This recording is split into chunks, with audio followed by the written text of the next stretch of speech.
Hi, I'm Gina Wells. Hi, I'm Kat Toon. And this is the Success Principles Podcast. Michigan is known as the birthplace of Motown, headquarters to the auto industry, and home of the beautiful Great Lakes. The Success Principles Podcast features professionals and entrepreneurs with ties to this great state who have demonstrated innovation and success both within and outside of our Mittens border. Hi, our guest today is Christopher Molidor, president of SureShot CBD, based in Rockford, Michigan, and his wife, Carly Molidor, also of SureShot CBD. And SureShot CBD produces and sells CBD oil for human and pet consumption, correct? Correct. Mm-hmm. Great. Well, Christopher and Carly, thank you so much for joining us today. Thank you for having us.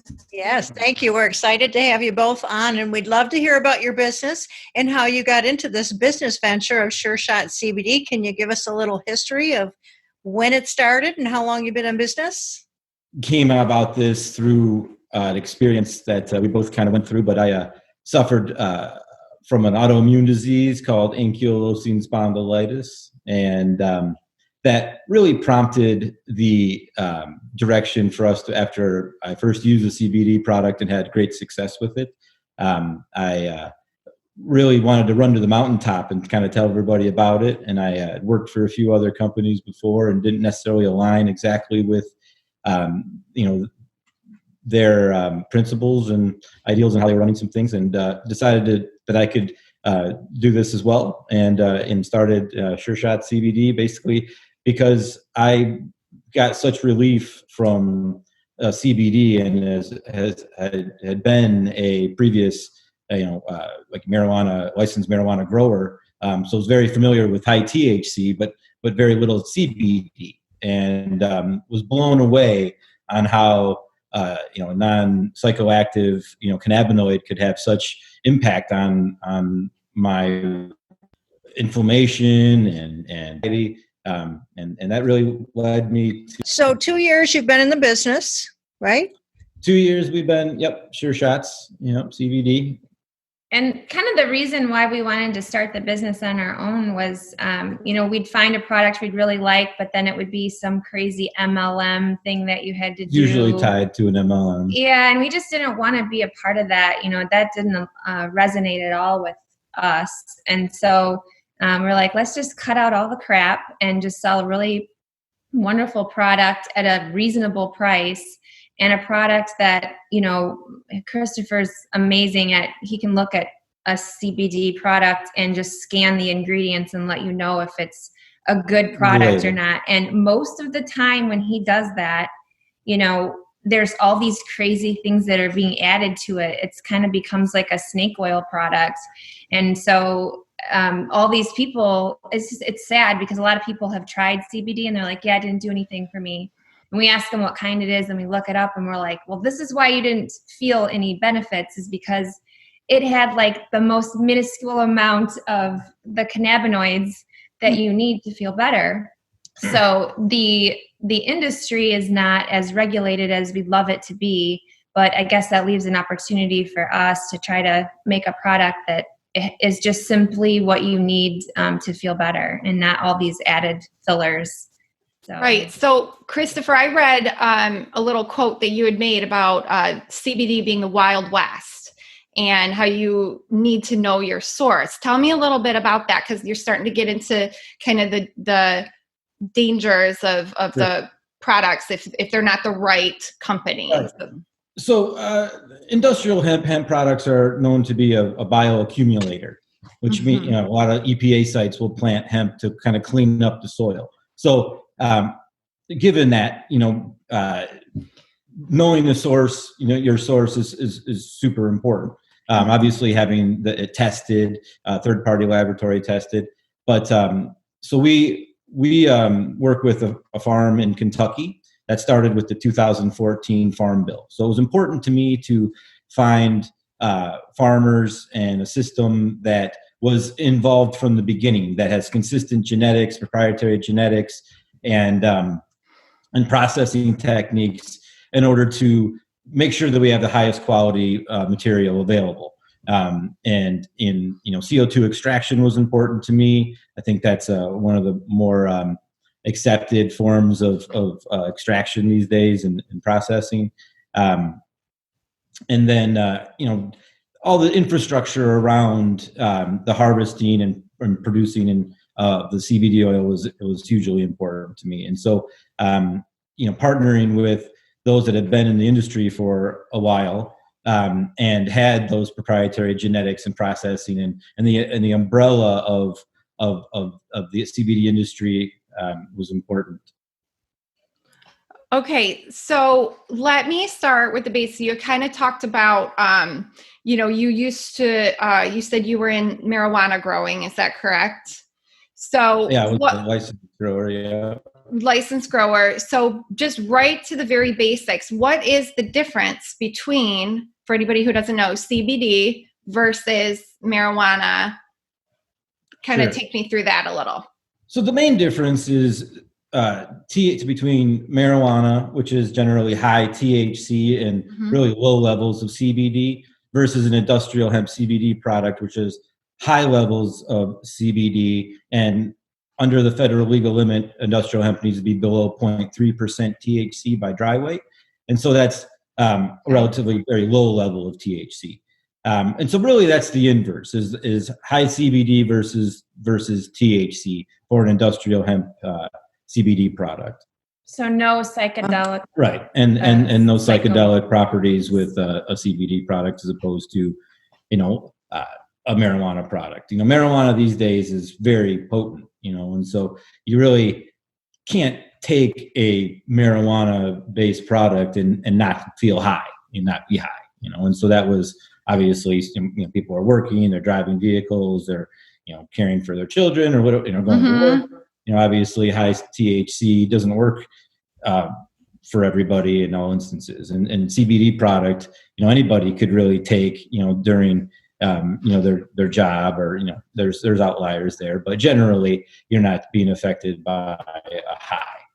But there's a lot of misconception around that. So I feel like, as soon as you say CBD oil, a lot of people are like, ooh, like they think you're going to get high. Ooh, that sounds silly. Like that's a party, the bottle. Right. Right. What is the process then of creating the CBD oil from harvest to getting it into your store to market?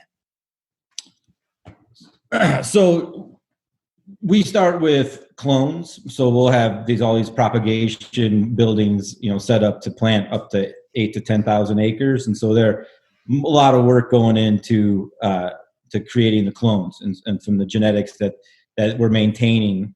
And so they'll plug those into the ground. They grow them basically throughout the summer.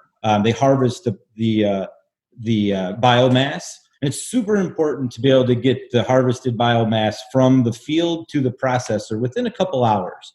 So that, as you would stack up in trailers, harvested material, it starts to mold, right? And, and the heat and all that. And so it's very important to get that from the field to your processing. So we have all that located on the premises there. And then there's these dryers that would process like 40,000 pounds of material in like a minute. And so it takes it from the high percentage of moisture down to a very low level. Then it's automatically packaged in like a not freeze dried, but vacuum sealed containers that kind of match the size of our vessels for CO2 extraction. At that point, it's dried and cured, and then it actually stays in those bags for quite some time, curing, and then the material is then basically put into CO2 extraction machine, I guess, and then that's processed.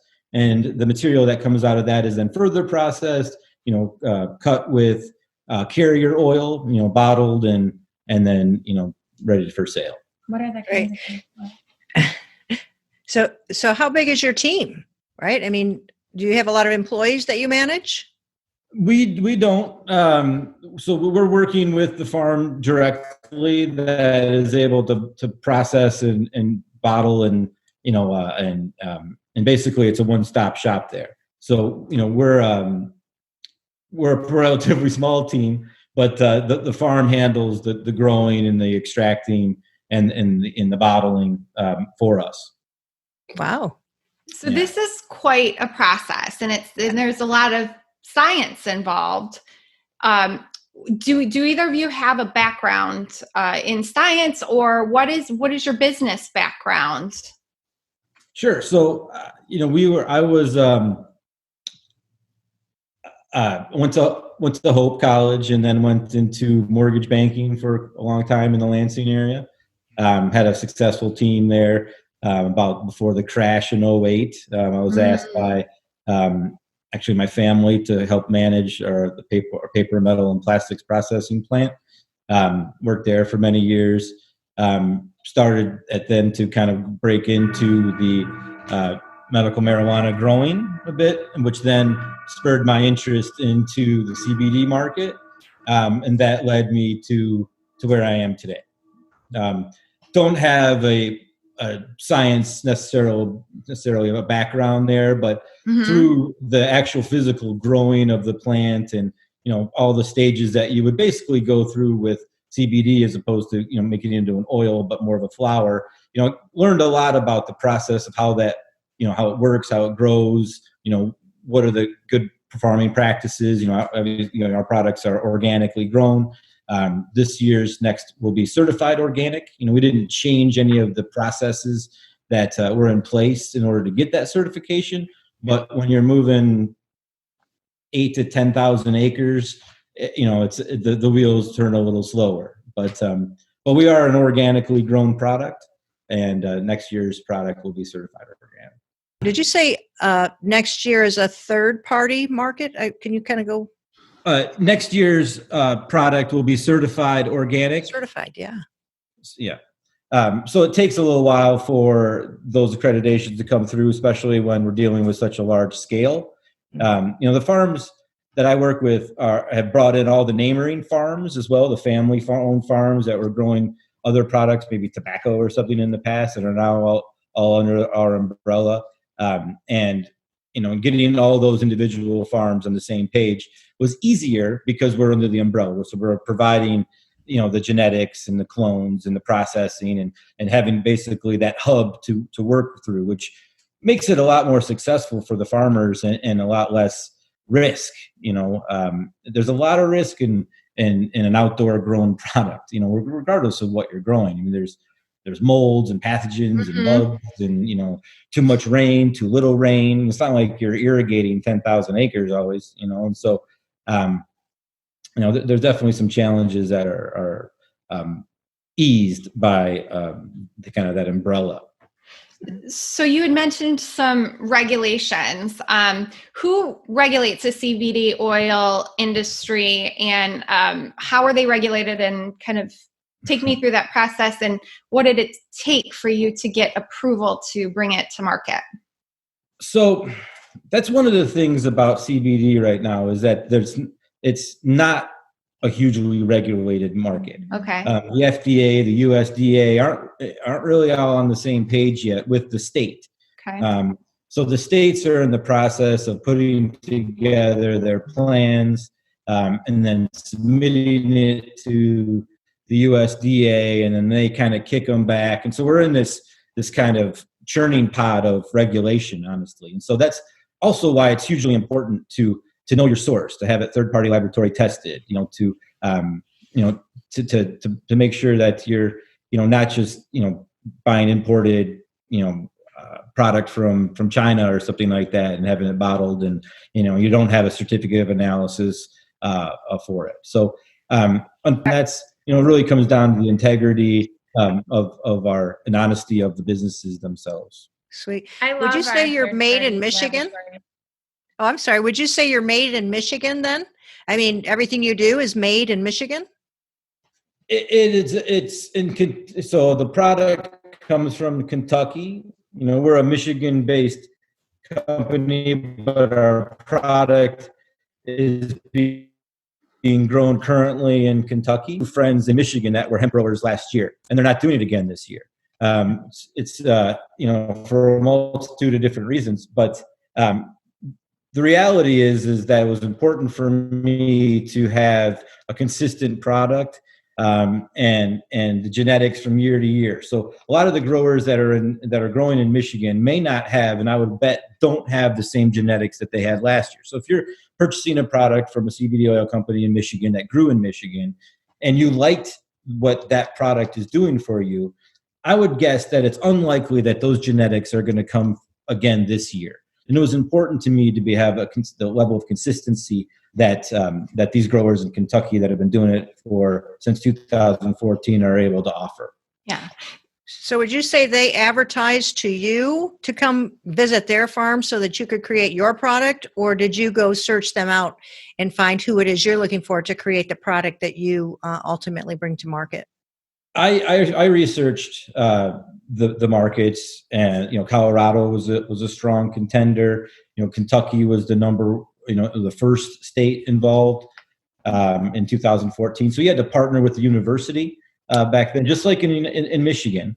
I'm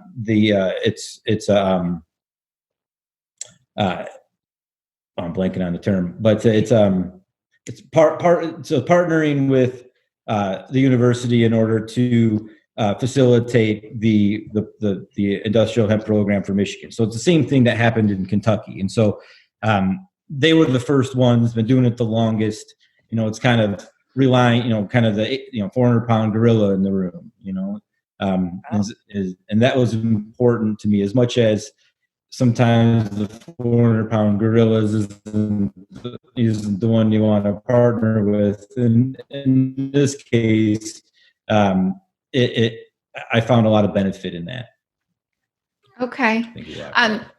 You were talking about genetics, and by genetics, do you mean the kind of lineage of a plant, or So the genetics are. So we're trying to engineer, strong plants, and so there's a lot to be done in the early stages when you're working with and crossing different strains, and what you're looking for is strains that are resistant to pathogens and molds, and high CBD content, and so you're crossing different strains in order to get to propagate those type of genetics. And so once you get a stable genetic line, then you're able to continue that. And that's really, they've had the most amount of time in order to do that. Right now, you had said that I'd used the term Wild West before, and I would go back to that and just say that's really what it is for seeds right now. You have to trust where you're getting them. You have to trust that they are what they are, and then if you're buying thousands and thousands of seeds, they're not. You just never really know exactly, and that was a testament to a lot of farmers in Michigan were testing over the federal legal limit of 0.3%. So what they have to do, they had to destroy all of that product. And so they purchased all that seed. They spent all that time planting it, growing it, harvesting it, and then it tests over, and you can't use it. So it was important to know your genetics. So what is the danger of some of these products that might not be up to what you would consider high standards?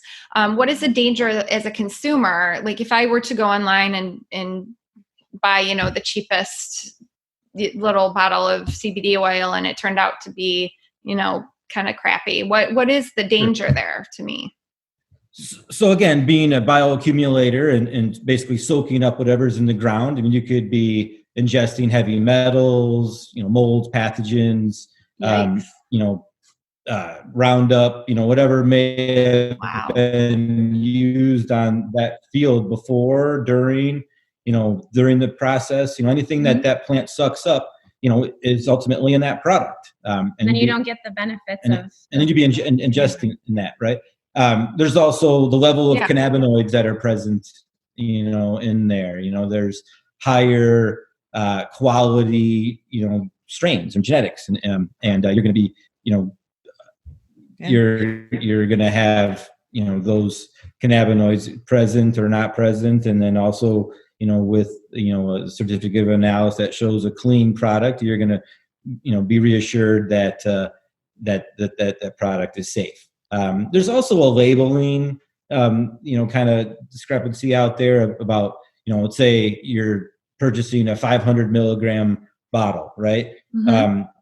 Are there really 500 milligrams in there? Does the test support those together to equal the 500 milligrams on the bottle, or is it the CBD that is equal to 500 milligrams? In our instance, we go by the CBD. Now, there's also other cannabinoids present that will push you above that labeling, but a lot of companies use the total cannabinoid profile to calculate, what they're showing on the bottle. And we just wanted to have the integrity and the honesty to sell what we say is in there, and supported by the documentation and correctly labeled, is also important. Great. Well, our podcast is Success Principles. So it sounds like you've been successful in finding the right product, but getting it to market. Tell us a little bit about 2 years ago when you started. How is it that you have successfully moved your business to where it is today? And, what do you see in the next few years?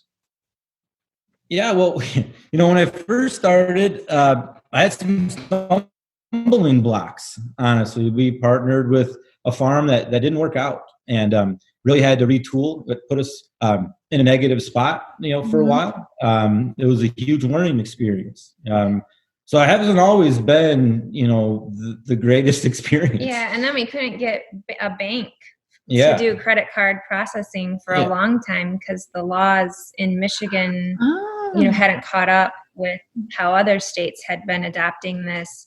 And so for us to be able to have a website and be able to have credit card processing. So and banking, where are you going to stick your money? Yeah, the first year was all just us with mouth and our friends and people who knew us. And so definitely some challenges there. So after we launched the website and we were able to get a bank, actually I partnered with the same bank in Kentucky as the farms I use.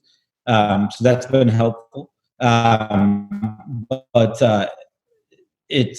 it has been a learning experience, and thankfully we've come out of this with good relationships and great customers, and returning customers, and I just see us growing from here, hoping to help others kind of get past the stigmas that come with cannabis or type products, CBD, presence of THC, just kind of getting people comfortable enough to say, you know what, maybe, this person's seen success from this, and, maybe I could too, and so I was just so excited to share with people, how I felt and how it's improved me, and my, whether it's my inflammation levels or, you name it. It's been very helpful. When he started taking the oil, before we even dreamed up this idea of doing this business, he was so locked up from his ankylosing spondylitis that he was literally like, everyone would just say, gosh, he looks so uncomfortable. But as he started taking the oil, much better. Like, what are you guys doing? It's like, it was very noticeable. And so that was kind of what we, being together every day, I guess you lose track of seeing the progression, but I went 4 years without being diagnosed. I went to 20 different, doctors, and finally we nailed it down. And I was the poster child for ankylosing spondylitis. It was just, how did they miss it? Yeah, it was hard to get out of this box from this injury I had on a mountain bike, and to see out of that, and I was a college soccer player. I was a semi-pro wakeboarder. I should have bounced back very quickly after the brace and recovery. And I spent years and years in physical therapy, and just this enormous fight or flight reflex. If I bumped or like stubbed a toe or missed a step, it was just. So this all stemmed from an injury. This all stemmed from an injury, not a medical condition. Or the medical condition stemmed from the injury. It's not a something? Yeah, so I think it was a combination of like some emotional trauma I was dealing with, so some family stuff, and the physical injury. And then I was in a brace for 4 months. And if we know anything about ankylosing spondylitis, being in a brace for 4 months, being held forward in the same spot and not being able to take it off was just the breeding grounds for AS to take control. It's what happens is your spine basically calcifies. And so when I first started without CBD, my neck movement was about here. That's all I had. I don't know if you can see my neck, but now I have about here, Wow. and I'm still very forward.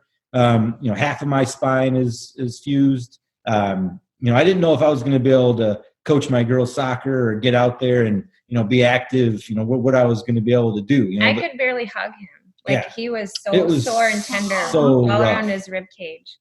Yeah. I mean, something like that takes such a huge toll on a family, So, I mean, just kudos to both of you for growing something from this traumatic thing. And thank goodness that you found this product to help you, because, they always say, figure out what you love to do and then figure out a way to make money at it. And I feel like you're the absolute personification of that.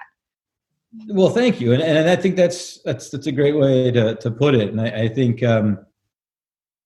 there wasn't, in my experience, something that I was so excited about to share with people, because that as a result of how it affected me, and that was one of the things about the MLM that I struggled with, that I was involved with in the past, or a few in the past, that, were people excited to go into the mountaintop about CBD, or were they excited about potential? Kind of split a bit, and so I really had this story and this experience that I wanted to share, and I wanted to focus on that, and bring people into the envelope of CBD through my story and experience, and has people try it, use it, and if they liked it, then they would share as well. And that was an important factor for me. Yeah. Would you say, Chris, that you have any competitors in your area, or you're in competition with other businesses? How do you stay above the fray? Yeah, CBD is becoming a pretty saturated industry, honestly. There's a lot of companies out there. There's a lot of great companies out there too. I think that we're among the good ones. But I'm challenged by, the competition every day, to put out, quality product, to, stay relevant, and it's a challenge, for sure. As far as CBD companies in the area, some of them have folded already. Some of them are choosing not to go again next year. Some of them are choosing not to grow, but maybe just source from people that are growing still. I had a conversation today with a buddy who is choosing not to grow again. Is it because there's not enough profit for the expense, or just what would hold them back from being successful? There's a friction point on a small grower that, when in comparison to some of the big boys who are more mechanized, okay, if you will, it's hard to compete. Someone growing a couple acres in the backyard that really want to go commercial and sell an oil, it's not going to probably pan out for you. He worked last summer when he grew. He worked so hard. He was our friend. He was skinny as a beanpole, and he didn't enjoy the whole summer because he had to work so hard to harvest this and do everything right. You make one little mistake and it's all dead. Yeah. Or if there's a bug, or his seeds, he got a lot of males in there, and so if females are what we're looking for in either marijuana or CBD plants, right? And so if a male sprouts up in the field next to a female, you have to chop that down, or it's going to pollinate everything, and will compromise your harvest. And so there's so many factors that go into farming, and why some are successful and some aren't. It's very difficult. Yeah. So you've worked very hard. You learned this on your own, did your research, backed up by your beautiful wife. The two of you now are working together. I mean, do you work in the store together? Tell me about how the store, how does a customer come in or order online, or what happens now? Yeah, so we don't have we ourselves don't have a brick and mortar store people come into. We have an office, like a warehouse kind of setting, and an office that we just work out of periodically. We also work from home. Okay. So, and then we've partnered. We sell to and have white labeled some products to some businesses in the area. So we've made labels for like Grand Rapids Wellness, for example. They purchase product from us. We got the labels made up for them. And so instead of our label on the bottle, they have their label on the bottom. So they sell our product under, it's like a white labeled, our product is what it's called. And then, we're working with, placing our product with other businesses in the area, other brick and mortar establishments. Grow stores, we're looking at gas stations, dispensaries. All those are a little different because the traffic isn't there right now. But our main avenue for sales are through our website at SureShotCBD.com. And there you can learn a lot about our products, CBD in general, the endocannabinoid system and how it works. And then obviously all of our different products. We recently launched our topical, which we've had a lot of success with. I actually had a little bit of poison ivy on my arm, and it basically went away in a day after an application. I was blown away. And that's an isolate. So for people who are still a little on the fence about having a little bit of THC, that has no THC. Yes, that's a THC-free product.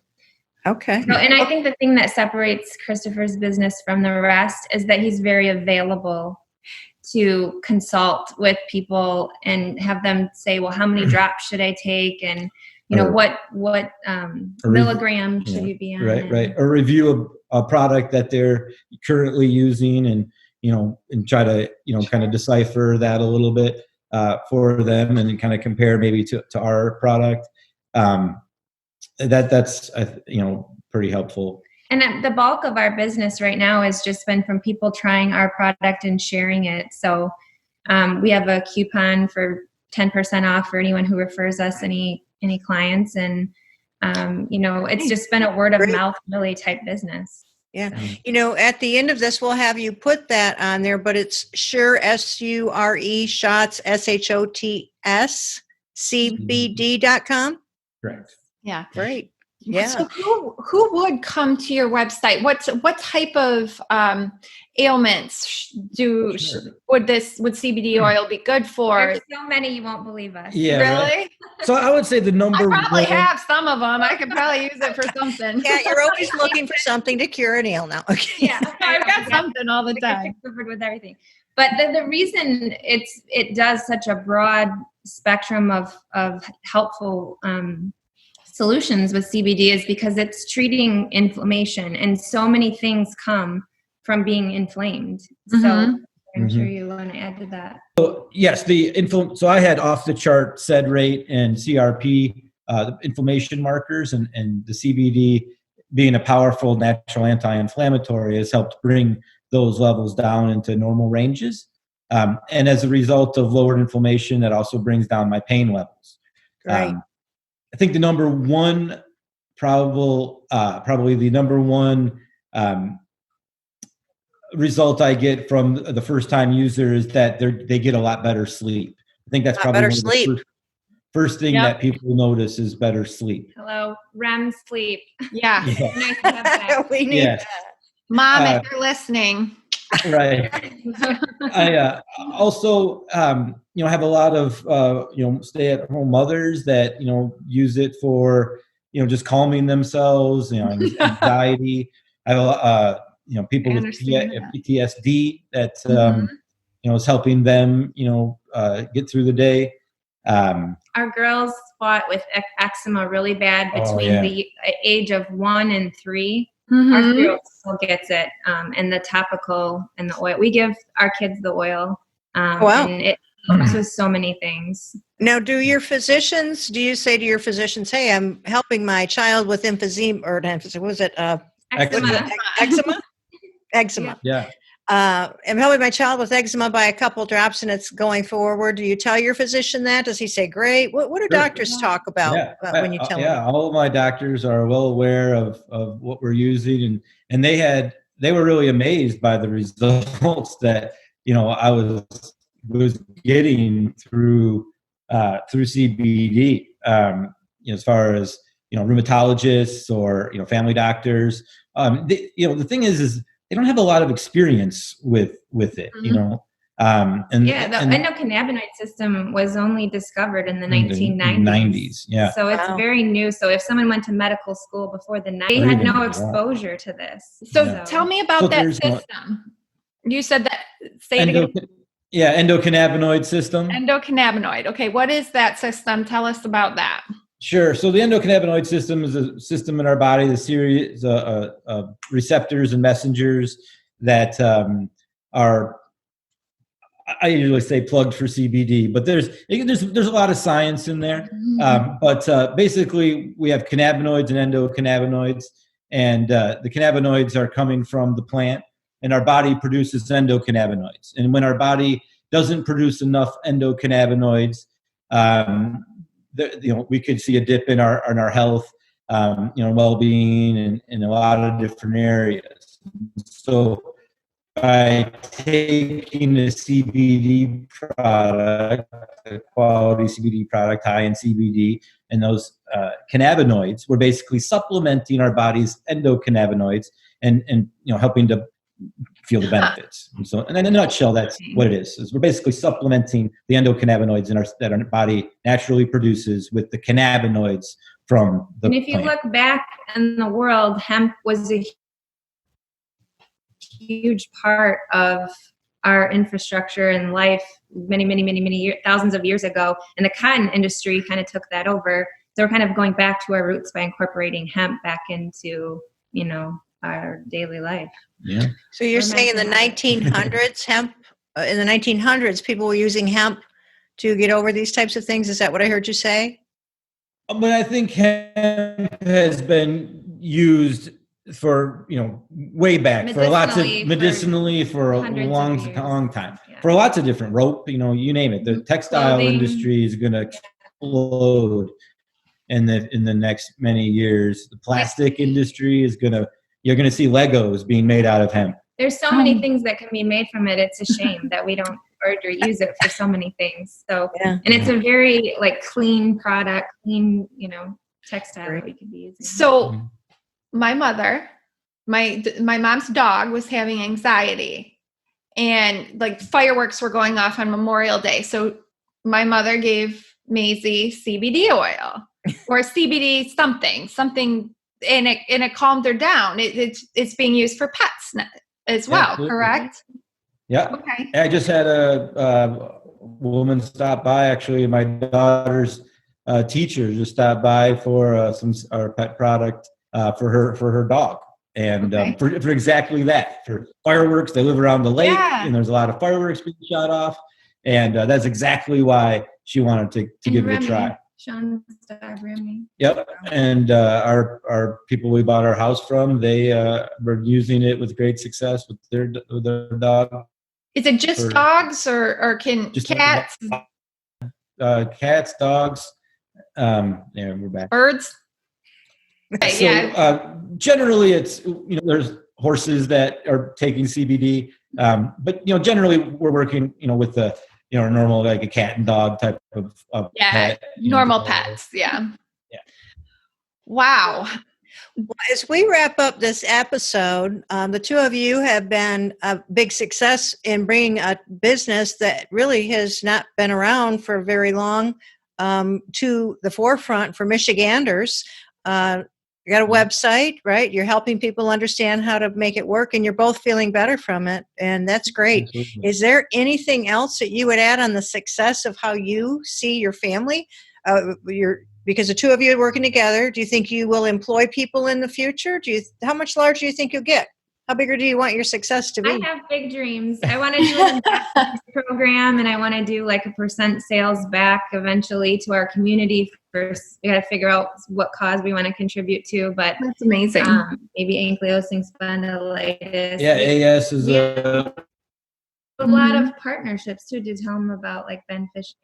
Yeah, so we definitely have a bright future ahead of us. Looking to establish ourselves in the ankylosing spondylitis area, as well as the more of the mental health suicide awareness. So one of my buddies started a nonprofit called Benefishing, and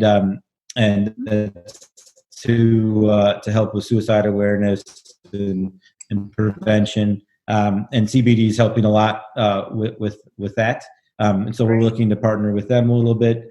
Traumatic brain injury. Yeah, for traumatic brain injury. One of my buddies, unfortunately, was just involved in a pretty bad car accident, and he was in a coma for 3 months. One of the success stories there was that all of his doctors in the hospital approved our CBD product for him. Wow. And so he is taking our products now, and they were actually really amazed by his last MRI, his brain scans, on the amount of healing that has been done in the period of time. And they hadn't quite seen that before. So they, again, new to CBD, but are seeing some of the powers of it there right in front of their face, which has been very exciting. We're also working with Shades of Pink Foundation, which is a not-for-profit helping women going through cancer. And so it helps them pay their bills. Yeah, helps all them with their finances. It's not so much towards the research end, which is what you see a lot.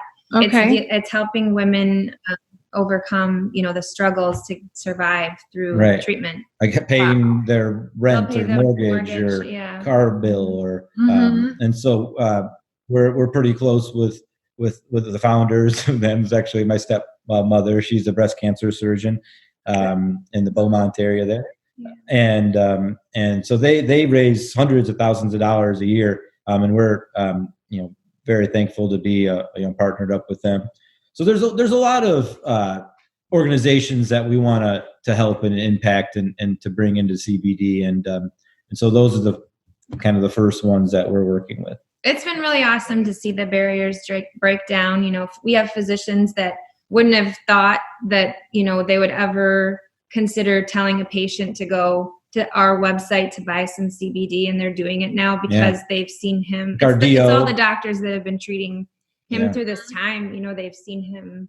They've all been very supportive. It's been great. So I drop off some flyers to them and business cards, and by a lot of the, like I said, I saw like 20 doctors throughout this extravaganza. So and all of them have been really great supporters, which has been surprising, actually, that they were able to get on board with this. And it's been great.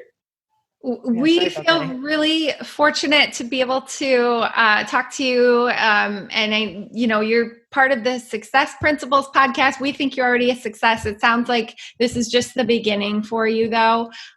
Before we go, I want to give you a chance to give a shout out to your 2 little girls, because they are the cutest things I've ever seen. They're so cute. Oh, thank you. Yes. So how has it been, just kind of more on a personal level, how's it been for you both during the quarantine and handling the business and the girls and working so closely together? Definitely chugging the CBD. I can tell you that. You're in the right business. Yeah, right. I don't know. You want to? Well, I would just say I have never seen our daughters be so close. It's been really awesome. Clara was in school. She'd get on the bus at 8 a.m, and she rode the bus back at 4. And Caroline was just home with Dad, kind of by herself, and she went to her preschool, which is 2.5 hours, 3 days a week, which is like a blink of an eye. Can't even run an errand, right? Barely. But them being home together, they're like best buds. They still argue and fight, of course, but like most of the time they're playing so well together and just so bonded. And if one of them now doesn't know where the other one is, they kind of freak out. Yeah, like right. snap or something. Yeah. Success If you're clinic. giving one of them a treat, it's, Caroline would often be like, I need one for my sissy too, And Yeah, so they're like always looking out for thick one as another. thieves. Now they're going to Spanish immersion school soon, and they're going to be speaking Spanish, and both of us are not fluent, so we're going to have no idea. We're gonna Hanging catch up on you. It's coming. Yeah, they're gonna be talking at the dinner table behind our back before we know it here. Well, those are definitely success principles, being an entrepreneur and raising a family at the same time. That takes a lot of energy. I also have a day job. Yes. Oh, you have a day job as well? Yes. Yeah. She is a very hard worker. Yeah. Well, we're going to end this podcast. We want to thank both of you for sharing your story. And we look forward to hearing more from you on different podcasts, or check in with us from time to time. Kat, would you like to take it away? Yeah, thank you. We will have the all the information below in the show notes. Hopefully we'll be able to get that 10% off maybe for anybody that would like it. Yeah. And we'll have the website. So thank you so much for joining us. Thank you, Christopher. Thank you, Carly. And this has been the Success Principles Podcast. Thank you so much for listening to our show. We know your time is valuable, and we appreciate that you have taken the time to stop by for a bit. For more information about the topics we discussed today, there are links in the show notes for your reference. If you'd like to learn more about the Success Principles Podcast and about Kat and myself, go to www.successprinciplespodcast.com. Gina Wells is an investment advisor representative of Retirement Wealth Advisors Incorporated, an SEC registered advisor. Success Principles Podcast and RWA are not affiliated. Exposure to ideas and financial vehicles discussed should not be considered investment advice or recommendation to buy or sell any financial vehicle. This information should not be considered tax or legal advice. Individuals should consult with professionals specialized in fields of tax, legal, accounting, or investments regarding the applicability of the information for their situation. Past performance is not a guarantee of future results. Investments will fluctuate, and when redeemed may be worth more or less than originally invested.